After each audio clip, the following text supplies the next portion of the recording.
और कुछ ऐसा देखता है जिससे उसकी रूह कांप जाती है। डोंकी सीधा दूसरी मंजिल से ही छलांग लगा देता है और बिना किसी को कुछ कहे वहां से भाग जाता है। बाकी सभी भी डर के मारे वहां से चले जाते हैं। जिसके बाद जब केंजी पूछता है कि आखिर डोंकी ने वहां क्या देखा, तो सभी कहते हैं कि उसने उन्हें कभी भी ये बात नहीं बताई। और क्रियोन कहता है कि शायद डोंकी छत से ये सोचकर कूद गया कि पहले की तरह कुछ नहीं होगा, और सभी हंसने लगते हैं। इन सभी के बाद हमें एक लड़के को दिखाया जाता है जिसका नाम है तामुरा मसाओ। मसाओ एक सीडी निकालता है और उसे सुनने लगता है, जिसे वो हीलिंग म्यूजिक कहता है। पर हम देखते हैं कि उस सीडी के कवर पर वही सेम सिंबल बना था, बल्कि उसके पूरे कमरे में हर जगह फ्रेंड का सिंबल दिखाई देता है। लेटर ऑन हमें पता चलता है कि मसाओ फ्रेंड के ही समूह का हिस्सा है और उसने फ्रेंड से पूछा था कि आखिर हीलिंग, दर्द से राहत मिलने का क्या मतलब है। फ्रेंड कहता है उसके साथ रहना ही हीलिंग है। फिर दूसरा आदमी पूछता है कि वो लोग कहाँ से आए हैं। फ्रेंड कहता है एक बड़े मैदान में हमारा एक किला है, वो हमारा सीक्रेट बेस है और यहीं पर हमने दुनिया को बचाने का डिसीजन लिया था। और फ्रेंड उसी जगह के बारे में बोल रहा था जहां पर केंजी और उसके दोस्तों ने दुनिया को प्रोटेक्ट करने के लिए घास के मैदान में अपना सीक्रेट बेस बनाया था। और इसके बाद फ्रेंड कहने लगता है कि वो कॉलिंस हैं। उसने आर्मस्ट्रॉन्ग और एल्ड्रिन को सरफेस पर चलते हुए देखा, पर सिर्फ वही था जो चांद पर पहुंचकर भी बिना कदम रखे वापस लौट आया। और सभी लोग हैरान रह जाते हैं क्योंकि फ्रेंड रो रहा था। जिसके बाद हमें इसके पीछे की कहानी दिखाई जाती है, जब एक रात डोंकी केंजी के घर पर टीवी देखने आया था, क्योंकि उसके घर में कोई टीवी नहीं था। वो दोनों टीवी में कैनेडी स्पेस सेंटर से चलाया हुआ ट्रांसमिशन देख रहे थे, जहां पर 3 एस्ट्रोनॉट्स आर्मस्ट्रॉन्ग, मेजर एल्ड्रिन और लेफ्टिनेंट कॉलिंस ह्यूमैनिटी में पहली बार कदम रखने जा रहे थे। दोनों बस यही देखने के लिए कि वो सक्सीड होंगे या नहीं पूरी रात जगे रहते हैं।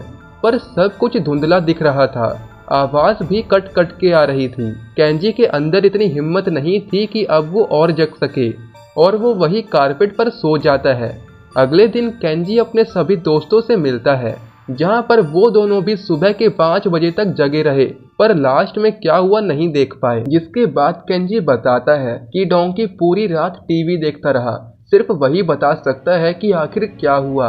तभी डोंकी तेजी से भागता हुआ आता है और सड़क से सीढ़ियों के ऊपर चढ़ जाता है। उसके दोस्त डोंकी को पीछे से आवाज लगाते हैं और डोंकी आर्मस्ट्रॉन्ग का कोट कहता है कि ये एक इंसान के लिए छोटा सा कदम था, पर इंसानियत के लिए ये एक बड़ी जीत है। डोंकी कहने लगता है कि वो भी चांद पर जाएगा और वहां से तेजी से भाग जाता है। किसी को कुछ समझ में नहीं आता। और तभी पीछे से एक बच्चा कहता है काफी अच्छा हुआ कि आर्मस्ट्रॉन्ग और एल्ड्रिन चांद पर कदम रख पाए, पर मुझे कॉलिंस के लिए बुरा लग रहा है कि उसे स्पेसशिप में ही रहना पड़ा। इसके बाद हम प्रेजेंट में आते हैं, जहां पर केंजी डोंकी की वाइफ को उसके हस्बैंड का भेजा हुआ लेटर दिखाता है, जिसमें डोंकी ने आगे लिखा था कि क्या तुम्हें ये सिंबल याद है, मैं तुमसे मिलकर जल्द ही इसके बारे में बात करूंगा। तभी केंजी पूछता है कि क्या कोई चीज डोंकी को परेशान कर रही थी। वो बताती है कि डोंकी का एक स्टूडेंट मसाओ, जो काफी ब्राइट था और ओकामुजी यूनिवर्सिटी में जाने के कैपेबल भी था, पर मसाओ के पेरेंट्स कुछ समय पहले उनसे मिलने आए थे और उन्होंने उन्हें बताया था कि मसाओ किसी फ्रेंड के साथ फंस चुका है। जिस पर केंजी कहने लगता है कि डोंकी ने उसे कहा था कि वो उससे जल्द ही मिलेगा, तो आखिर वो सुसाइड कैसे कर सकता है। और केंजी की नज़र एक टेलीस्कोप पर जाती है, जो कि शायद डोंकी यूज करता था, और उसे डोंकी के चांद पर जाने की बात याद आती है। केंजी जाते जाते डोंकी की वाइफ को थोड़ी हिम्मत देता है और रास्ते में जाते वक्त केंजी सोचता है कि आखिर डोंकी किस फ्लैग को चांद पर लगाने की बात कर रहा था। इसके बाद केंजी मसाओ के बारे में पूछते हुए उसके स्कूल तक पहुंच जाता है और वहां से उसे पता चलता है कि मसाओ प्रोफेसर शिकीशिमा का स्टूडेंट है। जिसके बाद उसे सारी बातें याद आने लगती है कि शिकीशिमा जब गायब हुए तो उनके घर पर, फिर डोंकी के भेजे हुए लेटर में भी वही सिंबल। और अब मसाओ जो फ्रेंड के ग्रुप में था, केंजी को ये सब कहीं ना कहीं जुड़े हुए महसूस होते हैं। वो सोचता है कि आखिर ये सब क्या चल रहा है। केंजी वहाँ बैठे आदमी से मसाओ की क्लास के बारे में पूछता है, और क्योंकि उसे अभी तक मसाओ का एड्रेस नहीं मिला था, वो मसाओ के दोस्तों से फील्ड में बात करने जाता है। मसाओ के सभी दोस्त बेसबॉल खेलने में बिजी थे, इसलिए वो केंजी को इग्नोर करे जा रहे थे। पर तभी केंजी की नज़र उन सभी की टी शर्ट पर जाती है। सभी की टी शर्ट पर वही सेम सिंबल था। केंजी ये देखकर काफ़ी कंफ्यूज हो जाता है। वो उन सभी से उनके शर्ट पर बने सिंबल के बारे में पूछता है। वो सब बताते हैं कि ये टी शर्ट उन्हें मसाओ ने 980 येन में बेची है, और सिंबल शायद उसके समूह का निशान है, जिसके बारे में वो हमेशा बात करता रहता है, कुछ फ्रेंड के बारे में। जिसके बाद सीन फ्रेंड की तरफ जाता है। एक आदमी फ्रेंड को एक पेपर देते हुए कहता है कि लिस्ट तैयार है। फ्रेंड लिस्ट में लिखे कुछ नामों पर इशारा करते हुए कहता है, इन दोनों को प्योरीफाई करने की ज़रूरत है। जिसके बाद सीन मसाओ की तरफ जाता है, जो कि अपना हीलिंग सॉन्ग सुनते हुए अपने बैग में कुछ सामान पैक कर रहा होता है, जहां पर आखिर में वो एक चाकू बैग में डालकर घर से निकल जाता है। पर सामने केंजी खड़ा था। मसाओ केंजी को देखकर भी अनदेखा कर देता है, जिस पर केंजी मसाओ को रोकते हुए उससे कई सवाल पूछने लगता है। वो पूछता है कि कीदो सेंसाई डोंकी सुसाइड करने वाले लोगों में से नहीं है, आखिर उसके साथ क्या हुआ। और तभी मसाओ चिल्लाने लगता है और वो कहता है, अगर तू जानना चाहता है तो अपना दिल खोल के देख। अगर तू जानना चाहता है तो डेली नहा। अगर तू जानना चाहता है तो रोज ब्रश कर। अगर तू जानना चाहता है तो फ्रेंड बन जा। और ये सब कहकर मसाओ वहाँ से जाने लगता है। केंजी को मसाओ की कोई भी बात समझ नहीं आती, पर फिर वो उससे उस फ्रेंड के सिंबल के बारे में पूछता है, जिसको देखकर मसाओ कहता है, अगर तू यहाँ तक पहुँच गया है तो तू सिर्फ एक कदम ही फ्रेंड से दूर है। और मसाओ आर्मस्ट्रॉन्ग के सेंटेंस रिपीट करता है, इंसान के लिए एक छोटा कदम, पर इंसानियत के लिए एक बड़ी छलांग। और केंजी फिर से क्लूलेस रह जाता है। जिसके बाद हम केंजी को उसके सभी दोस्तों के साथ देखते हैं, और क्योंकि मोन-चान सिर्फ कुछ समय के लिए ही जापान आया था, अब उसके वापस जाने का समय आ चुका था। और फिर केंजी अपने सभी दोस्तों को वही सिंबल दिखाता है और बताता है कि उसे ये लेटर डोंकी ने भेजा था, और ये किसी सीक्रेट ऑर्गेनाइजेशन का सिंबल है। किसी को कुछ याद नहीं आता, और वो लोग केंजी को भी सब कुछ भूलकर पार्टी करने कह रहे होते हैं। पर तभी उन्हें सीक्रेट हाइडआउट वर्ड से उनके बचपन की याद आ जाती है, जहाँ पर मैदान में उन्होंने एक सीक्रेट बेस बनाया था। वो उनका किला था, जहाँ पर वो रेडियो और मांगा से एंजॉय किया करते थे। और इन सब को याद करते करते मोन-चान को कुछ याद आता है, और वो कहता है कि उन्होंने उस बेस में कुछ गाड़ा था।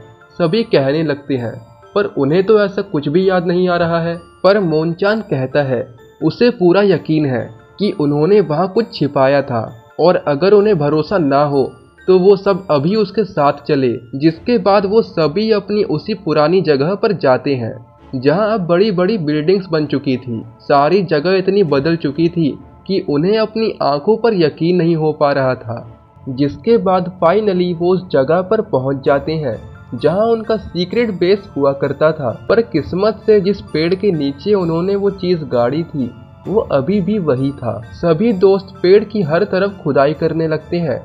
क्रियोन कहता है कि ये किसी और की प्रॉपर्टी है, उन्हें यहाँ नहीं होना चाहिए। केंजी कहता है, पर हमारा बेस यहाँ पहले से है। जिसके बाद हम केंजी की मॉम को देखते हैं, जो केंजी को कोसते हुए अखबार पढ़ रही थी, जिसमें एक फेमस रिलीजियस सेक्टर के फाउंडर को चाकू से मार दिया गया था। और हम उसी इंसिडेंट को देखते हैं जहां पर मसाओ एक नाइफ से उस आदमी को चाकू का इस्तेमाल करते हुए मार देता है, और वो इसे प्योरिफिकेशन कहता है। मतलब फ्रेंड ने जिस आदमी की बात की थी वो इचिमोनजी था, और प्योरिफिकेशन का काम मसाओ को दिया गया था। सीन फिर से केंजी और उसके दोस्तों की तरफ जाता है, जहां पर उन्हें उनका बरसों पहले गाड़ा गया सामान मिल चुका था, और उस बॉक्स के ऊपर वही सेम फ्रेंड सिंबल था। और हम पास्ट में देखते हैं, जहां पर केंजी और उसके सभी दोस्तों को उनके सीक्रेट बेस से बाहर भगा दिया गया था, क्योंकि उस लैंड पर एक बॉलिंग एले बनने वाली थी। केंजी एक बॉक्स में सबको अपना अपना सामान रखने कहता है, ताकि जब वो लोग बड़े हो तो सभी अपने फ्यूचर सेल्फ्स को एक मैसेज दे सके। मोनचान उस बॉक्स को खोलता है और वो जैसे ही अपना हाथ उस बॉक्स में डालता है, वो चीखते हुए पीछे कूद जाता है और हम देखते हैं कि उसमें से प्लास्टिक स्नेक और फ्रॉग बाहर निकलते हैं, जो कि क्रियोन ने बचपन में डाला था। मोनचान क्रियोन की इस हरकत पर उसे डांटता है, पर उसके बाद वो दूसरी चीजें उस बॉक्स से बाहर निकालते हैं, जिसमें एडल्ट मैगजीन और एक अश्लील पोस्टर था। ये सब देखकर उन्हें अपने आप पर काफी शर्म आती है। केंजी को भी अपनी लेजर गन और लेजर रोबोट की ड्राइंग उस बॉक्स में से मिलती है, पर इन सब के बाद वो उसमें से एक कपड़ा बाहर निकालते हैं, जिसमें फ्रेंड सिंबल बना हुआ था, और ये फ्लैग डोंकी ने बचपन में चांद पर अपने बेस के आगे लगाने के लिए बनाया था। सीन फ्रेंड की तरफ जाता है, जहां वो सभी को उनकी प्योरिफिकेशन इचिमोंजी की डेथ के बारे में बताता है, ये कहते हुए कि जो कोई भी गलत ज्ञान और बातों का प्रचार करेगा उसे इसी तरह से प्योरीफाई किया जाएगा, और यूनिवर्स अपने ट्रू फ्रेंड्स चूज करना शुरू कर चुका है। जिसके बाद फ्रेंड कहता है, समय आ चुका है बर्बादी और पुनर्जन्म का। जिसके बाद हम फ्रेंड के एक स्पेशल आदमी को देखते हैं, जो कुछ लोगों से पूछता है कि क्या काम कंप्लीट हो चुका है।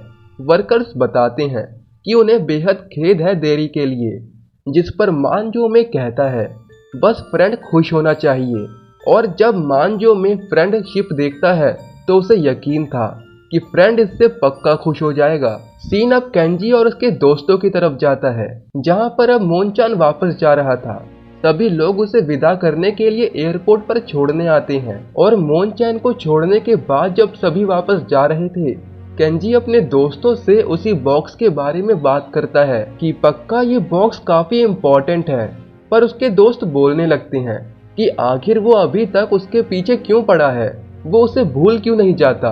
उसमें सिर्फ कचरा है जो उन्होंने बचपन में इसमें डाला था। पर केंजी सभी को सब कुछ बताता है कि कैसे ये सिंबल प्रोफेसर शिकीशिमा, मसाओ और डोंकी की डेथ से रिलेटेड है, और ये जो कोई भी कर रहा है वो इस सिंबल के बारे में जानता है और बचपन में उनके साथ ही था। जिसके बाद सभी दोस्त सोचने लगते हैं, और मराओ बताता है उनके साथ ओच्चो और कोंची थे। पर तभी योशित्सु ने कहता है कि उनके साथ युकीजी भी तो थी, वही स्ट्रॉन्ग लड़की। और तभी केंजी जोरों से चिल्लाता है, उसे एक स्निफिंग डॉग ने पिछवाड़े में काट लिया था। और हम देखते हैं युकीजी को, जो कि एक नार्क ऑफिसर थी। और इसके बाद हमें युकीजी की एक छोटी सी पास्ट स्टोरी दिखाई जाती है। यानबो और माबो, दो इविल ब्रदर्स, जो हर किसी को परेशान करते थे। अगर उनसे कोई नहीं डरता था तो वो थी सिर्फ युकीजी। युकीजी हर बार यानबो और माबो को सबक सिखाती थी और अपने दोस्तों को भी प्रोटेक्ट किया करती थी। और अब युकीजी एक नार्क ऑफिसर बन चुकी थी, जो काम उसे बिल्कुल भी पसंद नहीं था। और क्योंकि युकीजी बचपन से काफी स्ट्रांग रही है, वो पुलिस को हमेशा से सबक सिखाती रही है। बड़े होने पर भी उसने हाई स्कूल के 12 लड़कों को हॉस्पिटल में भर्ती करवा दिया था। इसलिए सब बात करने लगते हैं कि युकीजी कैसे बिल्कुल भी नहीं बदली है, और अब तो वो एक प्रो रेसलर भी बन चुकी है। युकीजी चिल्ला चिल्ला कर कहे जा रही थी कि ये सब सिर्फ एक अफवाह है, और इन्हीं सब मामलों की वजह से युकीजी का हाथ रिलेशनशिप में कच्चा था। युकीजी सब कुछ भुला देना चाहती थी, पर शर्मिंदा होकर वो वहां से जाने लगती है। पर तभी केंजी युकीजी को रोकते हुए उसे फ्रेंड सिंबल दिखाता है और पूछता है कि क्या उसे ये याद है। युकीजी घूमती है, पर फिर सभी को गुड बाय बोलकर चली जाती है। केंजी को युकीजी के इस अजीब बिहेवियर को देखकर कुछ समझ नहीं आता। इसके बाद हम डॉक्टर इचिहारा, जो कि एक वकील है, वो फ्रेंड के राइट हैंड इंशुमान जोमे से मिलने आई होती है, क्योंकि कई सारे पेरेंट्स ने इचिहारा से मदद मांगी थी, क्योंकि उन सभी के बच्चे फ्रेंड के समूह में शामिल हो चुके थे और उनसे दूर होते जा रहे थे। डॉक्टर इचिहारा मानजोमे से उनके ग्रुप का रियल नेम पूछती है। मानजोमे कहता है कि उनके ग्रुप को आखिर किसी नाम की जरूरत क्यों है, जिस पर इचिहारा कहती है किसी भी ऑर्गेनाइजेशन को ज्यादा लोगों तक पहुंचाने के लिए उन्हें एक नाम की जरूरत है। जिसके बाद इचिहारा उनके लीडर फ्रेंड का रियल नेम पूछती है और मांजोमे कहता है कि फ्रेंड फ्रेंड है। और मांजोमे इन सभी कन्वर्सेशन के बीच में एक चम्मच को टेबल पर टैप कर रहा था। वो कहता है फ्रेंड के हाथों में फ्रेंडशिप है और उसी ने इसके बारे में सबसे पहले सोचा था और सिर्फ उसी को इसे इस्तेमाल करने की इजाजत है। मांजोमे ये सब कहकर वहां से जाने लगता है।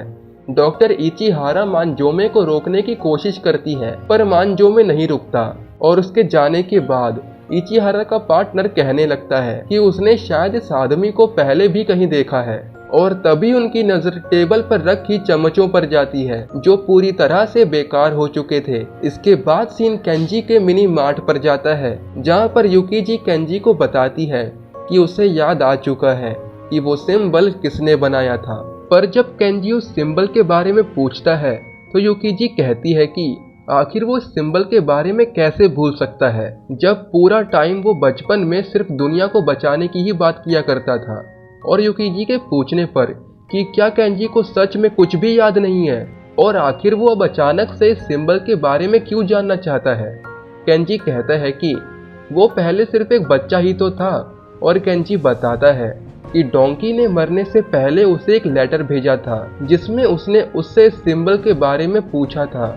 युकीजी भी कहती है कि उसे डोंकी की डेथ के बारे में पता है और उसे भी यकीन नहीं होता कि वो सुसाइड कर सकता है। जिसके बाद युकीजी बताती है कि ये सिंबल ओचो ने ड्रॉ किया था और ये सिंबल का मतलब है फ्रेंडशिप। और तभी स्टोर में कुछ कस्टमर्स आते हैं पर केंजी कन्वर्सेशन में बिजी होने के कारण उनको ग्रीट नहीं करता। और तभी एक दूसरा आदमी जो कि केंजी का फ्रेंचाइज इंस्पेक्टर है वो कस्टमर को ग्रीट करता है और केंजी को कहता है कि उसे अपने कस्टमर्स का ध्यान रखना चाहिए। जिस पर केंजी यस कहता है। जिसके बाद युकीजी केंजी को एक एड्रेस देती है और वहां से जाने लगती है। वो केंजी को उसकी दोस्त डॉक्टर इचिहारा से मिलने कहती है। वो उसे 2 बजे लोकेशन पर पहुंचने कहती है जहां पर फ्रेंड्स के सारे विक्टिम इकट्ठा होने वाले थे। केंजी कहता है कि आखिर वो वहां क्या करेगा। युकीजी केंजी को बोलती है कि उसे जो कुछ भी पता है उसे वहां सब कुछ बस बताना है और वो लोग उसकी फ्रेंड तक पहुंचने में जरूर मदद करेंगे। और वो यहाँ सिर्फ इसलिए आई थी क्योंकि उसे वो सीरियस लग रहा है। केंजी के दिमाग में कई सवाल थे पर युकीजी आखिर में ये कहकर निकल जाती है कि उसे यकीन है कि वो वहां जरूर आएगा। और फ्रेंचाइज इंस्पेक्टर केंजी का ध्यान अपनी तरफ खींचते हुए कहता है कि उसे उससे कुछ बात करनी है। जिसके बाद हम फिर से पास्ट की एक मेमोरी को देखते हैं जहां पर युकीजी ने यानबो और माबो को बुरी तरह से पछाड़ दिया था। और उसी वक्त यानबो और माबो ने युकीजी के सामने अपने कपड़े उतार दिए थे ये कहते हुए कि युकीजी उन्हें फेंकने के लिए उनके कपड़ों और कॉलर्स का इस्तेमाल कर रही है। जिस पर युकीजी कहती है कि इसमें आखिर गलत ही क्या है। यानबो और माबो युकीजी को भी उसके कपड़े उतारने के लिए कहते हैं। युकीजी भी गुस्से में अपने कपड़े उतारने लगती है पर वो ऐसा नहीं कर पाती। जिसके बाद यानबो और माबो जबरदस्ती उसके कपड़े उतारने लगती हैं और तभी केंजी वहां युकीजी को बचाने के लिए आ जाता है। और हम देखते हैं कि युकीजी भी इसी बारे में सोच रही थी कि तभी उसकी दोस्त इचिहारा वहां आ जाती है। दोनों एक दूसरे से मिलते हैं और इचिहारा युकीजी को उसकी मदद करने के लिए शुक्रिया करती है ये कहते हुए कि उसकी मदद के बिना शायद वो ये कभी भी नहीं जान पाती कि ये मिस्टीरियस सिंबल उसके चाइल्डहुड फ्रेंड ने बनाया था। युकीजी पूछती है कि क्या उसे केंजी का कॉल आया था। इचिहारा कहती है कि उसे अभी तक तो कोई कॉल नहीं आया है पर अगर केंजी आता है तो सच में ये उनके लिए काफी बड़ी मदद होगी। जिसके बाद इचिहारा उस रूम में चली जाती है जहां सभी बच्चों के पेरेंट्स मीटिंग में आए थे जिनके बच्चे अब फ्रेंड के कल्ट में शामिल हो गए हैं। जिसके बाद युकीजी कहती है कि केंजी तुम आओगे ना, बिल्कुल वैसे ही जैसे तुम पहले आए थे। सीन केंजी की तरफ जाता है जहां वो इंस्पेक्टर केंजी की क्लास ले रहा होता है कि कैसे सभी राइवल स्टोर्स उनसे अच्छी सेल्स लेके जा रहे हैं। जिसके बाद युकीजी याद करती है कि केंजी को पता था कि वो कमजोर है और वो यानबो और माबो के सामने नहीं टिक पाएगा पर फिर भी वो लड़ा था। और जब मैं रो रही थी तो उसने कहा था कि युकीजी मत रो और हमारी फ्रेंड बनकर हमें इविल से लड़ने में मदद करो। और दूसरी तरफ केंजी कहता है, मैं अब वो केंजी नहीं रहा युकीजी, जैसे मैं पहले हुआ करता था। जिसके बाद सीन इंस्पेक्टर चाओसान की तरफ शिफ्ट होता है। और गाइज अब यहाँ से स्टोरी काफी ज्यादा इंटरेस्टिंग होने वाली है। आज चाओसान के पोते शोई चैन का बर्थडे था और चोसान पूछता है कि आखिर उसे गिफ्ट में क्या चाहिए, जिस पर कोनो कुन मे बी फादर ऑफ शोई चैन कहता है उसे पीकाबू चाहिए, एक टॉय जो उस समय के बच्चों में काफी पॉपुलर था। और कुछ हंसी मजाक के बाद जब चोसान फोन रखने लगता है तभी कोनो कुन चोसान को उनके साथ उनके घर पर रहने कहता है, क्योंकि चोसान एक हफ्ते बाद रिटायर होने वाले थे। पर चोसान मना कर देते हैं और हमें पता चलता है कि चोसान के उसकी बेटी के साथ रिलेशन कुछ खास अच्छे नहीं है। जिसके बाद चोसान फोन काट देता है और अपनी डेड वाइफ की फोटो को देखने लगता है। जिसके बाद अगले सीन में चोसान के हाथ में वही टॉय होता है और तभी उसकी मुलाकात यामासान उसके जूनियर इंस्पेक्टर से होती है। जिसके बाद चोसान यामासान को अपने साथ कुछ इम्पोर्टेंट बात करने के लिए एक कॉफी शॉप में ले जाता है। कॉफी पीते हुए यामा चोसान को कहता है, एक हफ्ते बाद मैं आपकी चिल्लाने की आवाज नहीं सुन पाऊंगा।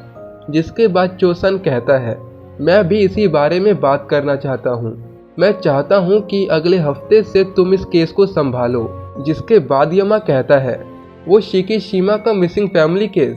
और फिर चोसान यामासान के केस के बारे में पूछता है, जिसमें कि प्रोफेसर शिकीशिमा का स्टूडेंट मारा गया था और उसके शरीर से सारा खून बाहर बह गया था। यामा बताता है कि उस केस से अब उनका कोई लेना देना नहीं है। जिस पर चोसान उसे ढंग से एक्सप्लेन करने कहता है और यामा बताता है कि हाँ, उसे याद है कि उसने कहा था कि शायद ये दोनों केस जुड़े हुए हैं, पर रिपोर्ट में पता चला है कि उसको कोई डिसीज थी और ये वायरस अफ्रीका में पाया जाता है। और उन्हें ये भी पता चला था कि वो मरने से पहले ही अफ्रीका विजिट कर चुका था। और इसी वजह से मुझे लगता है ये दो डिफरेंट केसेस हैं। पर चोसान को ऐसा नहीं लगता। वो यामासान को दो पिक्चर्स दिखाता है, एक जो कि शिकीशिमा के दरवाजे पर बनी थी और दूसरी जो कि शिकीशिमा के स्टूडेंट्स के टी शर्ट पर थी। यामा पूछता है कि आखिर इसका क्या मतलब है और चोसान यामा को फ्रेंड और इस सिंबल के बारे में बताता है कि कैसे उसे भी नहीं पता कि आखिर ये लोग क्या करना चाहते हैं। और इसी का पता लगाने के लिए वो एक थियोलॉजिस्ट के पास जाता है और थियोलॉजिस्ट बताता है कि जिन पैटर्न्स पर वो अभी रिसर्च कर रहा है वो ये नहीं बता सकता कि फ्रेंड एक रिलीजियस ग्रुप है या नहीं। पर उसने एक बात सुनी थी, एक अफवाह जहां फ्रेंड का ग्रुप और पियर्स हार्ट के लोगों में झगड़ा था। और हम उसी आदमी को देखते हैं जिसे मसाओ ने मारा था और फ्रेंड ने इसे प्योरिफिकेशन का नाम दिया था। और इसलिए चोसान पियर्स के हेडक्वार्टर में जाकर उस सिंबल के बारे में पूछता है और मैनेजर बताता है कि इस ग्रुप के रिप्रेजेंटेटिव फ्रेंड को उसके मास्टर जानते थे। और फिर मैनेजर चोसान को सारी बात बताता है कि उसके मास्टर के अकॉर्डिंग फ्रेंड एक गधा था और 17 साल पहले वो दोनों एक ही रिलीजियस ग्रुप में पढ़ते थे। पर फिर उसके मास्टर ने उस ग्रुप को छोड़ दिया क्योंकि वो अपनी खुद की ताकत से एक ग्रुप बनाना चाहते थे। और इतना सुनते ही चोसान पूछते हैं कि क्या उसके मास्टर ने कभी उसे फ्रेंड का नाम बताया था। और मैनेजर कहता है हाँ।